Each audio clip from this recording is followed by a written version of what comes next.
Astrology of the Zodiac cult. The world has embraced an ancient form of witchcraft and occultation through the sun, the moon, and the stars, and it is the Zodiac. Astrology and other things that they've used for their culmination of occultic magic, they have been led away, and all the nations have been deceived by this. The divination of this witchcraft is embraced in all the world religions, and it's a part of this Zodiac cult behind the scenes. The Lord has warned that the people of the nations must turn from this and worship the true living God, or the plagues and the wrath will come upon them for 1260 days. The sun, the moon, and the stars are being worshipped and used for divination in this zodiac, and it will be stripped from them, and curses will be laid upon the people for those 1260 days who refuse to repent of this witchcraft. The warning has been given not to use the divination of this astrology that the nations have embraced. In the book of Deuteronomy chapter 4, verse 19, it says, "And lest thou lift up thine eyes unto heaven, and when thou seest the sun and the moon and the stars, even all the host of heaven, shouldest be driven to worship them and serve them, which the Lord thy God hath divided unto all nations under the whole heaven." The diviners and astrologers of the king of Babylon in their time and their ancient zodiac use could not provide answers, but it was only by the living God through the prophet Daniel that the answers came. Daniel chapter 2, verse 2 and verse 10. "Then the king commanded to call the magicians and the astrologers and the sorcerers and the Chaldeans for to shew the king his dreams. So they came and stood before the king. The Chaldeans answered before the king and said, There is not a man upon the earth that can show the king's matter. Therefore there is no king, lord, nor ruler that asked such things at any magician or astrologer or Chaldean." But the people continued to go and seek after the answers through the astrology and the zodiac and this occultic zodiac magic that they use, that is ancient divination of the serpent, the dragon Mushusu. And the warning is clear in the book of Deuteronomy chapter 18, verse 14 and 15. "For these nations which thou shalt possess hearkened unto observers of times and unto diviners. But as for thee, the Lord thy God hath not suffered thee to do so. The Lord thy God will raise up unto thee a prophet from the midst of thee, of thy brethren, like unto me. Unto him ye shall hearken." And that warning of that prophet to turn from these ways and repent has come. The book of Isaiah chapter 47, verse 13 through 15. "Thou art wearied in the multitude of thy counsels. Let now the astrologers, the stargazers, the monthly prognosticators stand up and save thee from these things that shall come upon thee. Behold, they shall be as stubble. The fire shall burn them. They shall not deliver themselves from the power of the flame. There shall not be a coal to warm at, nor fire to sit before it. Thus shall they be unto thee with whom thou hast labored, even thy merchants from thy youth. They shall wander every one to his quarter. None shall save thee." And what is occurring here is the zodiac horoscope in the modern era that has been continued on since Babylon, where these people are stargazers, and they use these tools of the constellations, which are created by God. The stars of heaven are created by God. But they've taken these constellations and these portions and created them into myths, into the hosts of heaven of worship. And they're mythical creations of the stars, like Hercules is seen in the heavens. In ancient Rome, the religion and their myth, Hercules was to be venerated and divinized hero, incorporated into the legends of Rome's founding. Romans adapted the Greek myths in iconography. This is where the Hellenistic Jews and these other Greeks had used these star charts and creations of the gods of heaven. And the creation of the images of these hosts of heaven became idols. And they're warned about in their divination. The scriptures are clear. They've taken these hosts of heaven, like Hercules. They created idols to be worshipped. And the Lord has told the people not to do such. The book of Exodus, chapter 20, verse 4 and 5, it warns about this. "Thou shalt not make unto thee any graven image, or any likeness of anything that is in heaven above, or that is in the earth beneath, or that is in the water underneath, Thou shalt not bow down thyself to them, nor serve them. For I, the Lord thy God, am a jealous God, visiting the iniquity of the fathers upon the children, unto the third and fourth generation of them that hate me.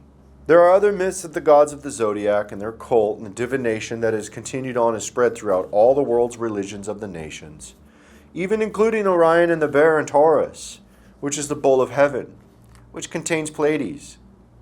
Then the Lord gives reminder whom you should worship and give glory to. And it's not the stars in heaven whom he formed, but you should seek out him alone. In the book of Amos, it speaks about this. Amos chapter 5, verse 8 says, He who made the Pleiades and Orion, and turns deep darkness into the morning, and darkens the day into night, whom calls for the waters of the sea, and pours them out on the surface of the earth, the Lord is his name. And the Lord darkens the heavens, the sun, the moon, and the stars, in the day of the Lord, to show forth the people should be giving him glory. Alone shall he be worshipped. It is not the host of heaven, the sun, the moon, and the stars. And for the 1260 days, the signs in the sun, the moon, and the stars will be given as a warning. But the people do not repent. In the book of Job, it talks about such things again. The word clearly says. Job chapter 9, verse 8 and 9. Who alone stretched out the heavens and trampled the waves of the sea? Who made the bear and the Orion, the Pleiades, and the chambers of the south? And again, the rhetorical questions are to bring about the fact that it is God alone whom you shall seek. Job chapter 38, verse 31. Can you bind the chains of the Pleiades, or loose the cords of Orion?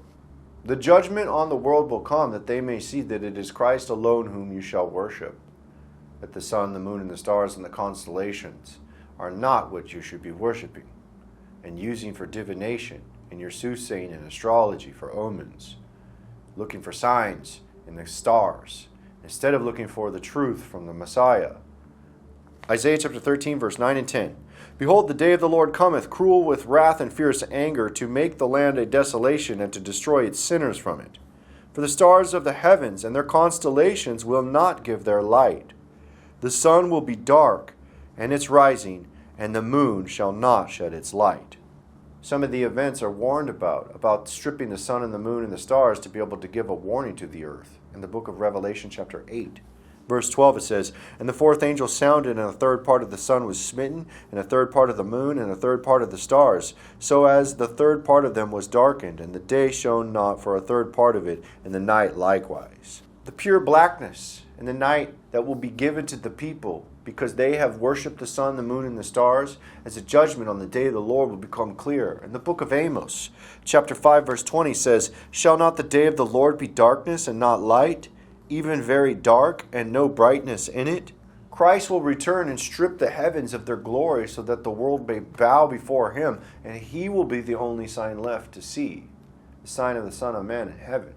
Matthew chapter 24, verse 29 and 30.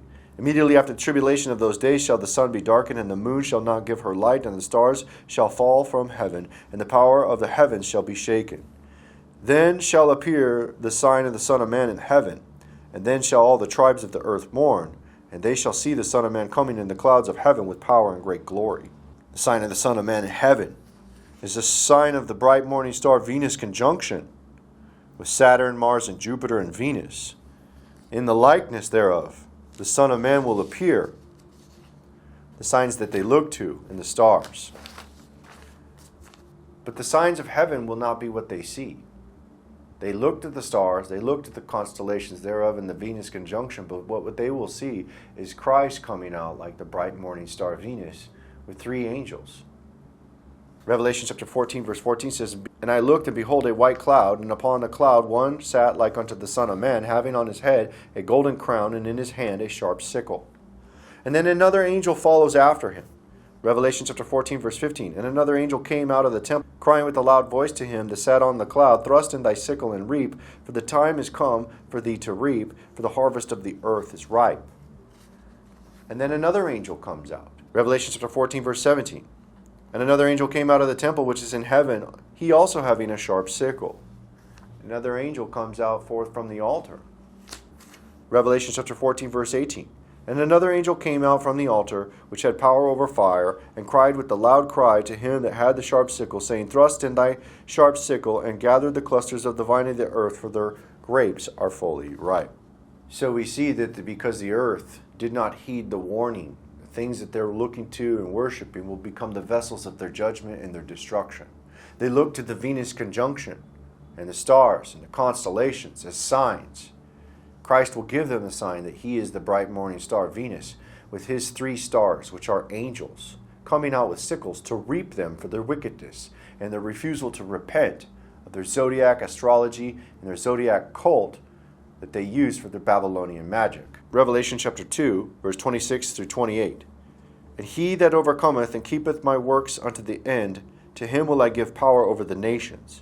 And he shall rule them with a rod of iron, as the vessels of potter shall they be broken to shivers, even as I have received of my Father. And I will give him the morning star. And it is Christ who's that bright morning star, like Venus. Revelation chapter 22, verse 16. I, Jesus, have sent mine angel to testify unto you these things in the churches. I am the root and the offspring of David, and the bright and the morning star.